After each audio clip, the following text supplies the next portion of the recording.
सो एक बार हम इसका अर्थात पढ़ लेते हैं।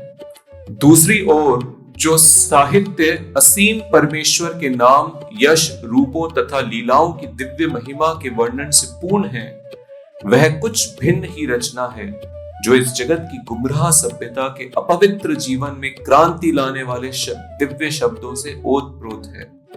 ऐसा दिव्य साहित्य, चाहे वह ठीक से भी ना रचा हुआ हो, ऐसे पवित्र मनुष्यों द्वारा सुना, गाया तथा स्वीकार किया जाता है जो नितांत निष्कपट होते हैं।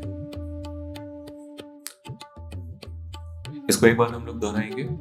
दूसरी ओर जो साहित्य असीम परमेश्वर के नाम, यश, रूपों तथा लीलाओं की दिव्य महिमा के वर्णन से पूर्ण है, वह कुछ भिन्न ही रचना है जो इस जगत की गुमराह सभ्यता के अपवित्र जीवन में क्रांति लाने वाले दिव्य शब्दों से ओतप्रोत है। ऐसा दिव्य साहित्य, चाहे वह ठीक से ना भी रचा हुआ हो, ऐसे पवित्र मनुष्यों द्वारा सुना, गाया तथा स्वीकार किया जाता है जो नितांत निष्कपट होते हैं। तात्पर्य श्रील प्रभुपाद जी के द्वारा। श्रील प्रभुपाद की जय। महान चिंतकों की विशेषता है कि वे बुरे से बुरे में से भी श्रेष्ठतम को खोज निकालते हैं। कहा गया है कि बुद्धिमान मनुष्य को चाहिए कि विष के कुंड से भी अमृत ग्रहण कर ले, गंदगी में भी पड़े सोने को स्वीकार करे, अज्ञात कुल की भी उत्तम तथा सुयोग्य पत्नी ग्रहण कर ले और अछूत से या अछूत कुल से संबंध शिक्षक से भी सद उपदेश प्राप्त करे। ये कुछ नैतिक शिक्षाएं हैं जो सभी स्थानों पर बिना किसी अपवाद के हर एक पर लागू होती हैं, लेकिन एक संत सामान्य व्यक्ति से काफी उच्च स्तर पर होता है। तो यहां पे श्रील प्रभुपाद बता रहे हैं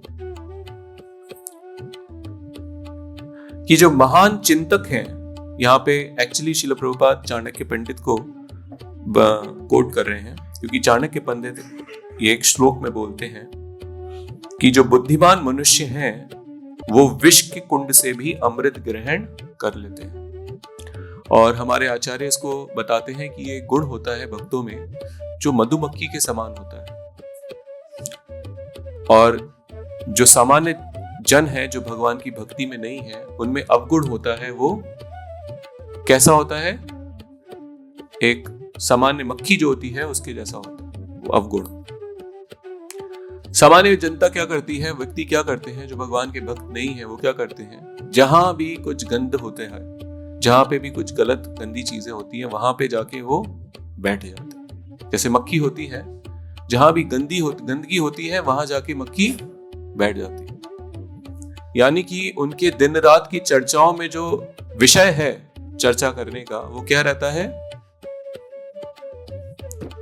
सांसारिक गंदगी, वहां क्या हुआ, इधर क्या हुआ। यहां तक कि अगर हम समाचार भी देखें, न्यूज़पेपर देखें या टीवी न्यूज़ चैनल देखें, तो सिर्फ और सिर्फ क्या है उसके अंदर?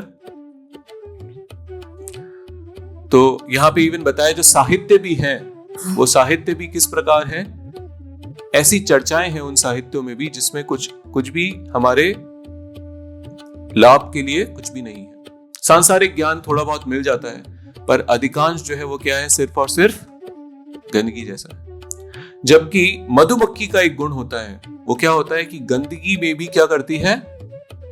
जो सबसे अच्छी जगह होती है, अगर यहाँ मधुमक्खी आ जाए और हर जगह गंदगी हो, तो मधुमक्खी कैसे स्थान पे बैठ जाएगी? ऐसे गंदी जगह में भी एक ऐसा स्थान ढूंढ लेगी जहां पे सफाई हो। पर मक्खी, उसका क्या प्रकृति होता है? कि अगर पूरा जगह साफ है अच्छे से भी, तो ऐसे में भी वो एक ऐसा स्थान ढूंढ निकालेगी जहां पे गंदगी, वहां पे बैठ जाएगी। तो ये इससे हमारे शास्त्रों में बताया है कि मनुष्य में भी ये दो प्रकार के गुण होते हैं। किसी में वो मधुमक्खी का गुण होता है, किसी में वो मक्खी वाला गुण होता है।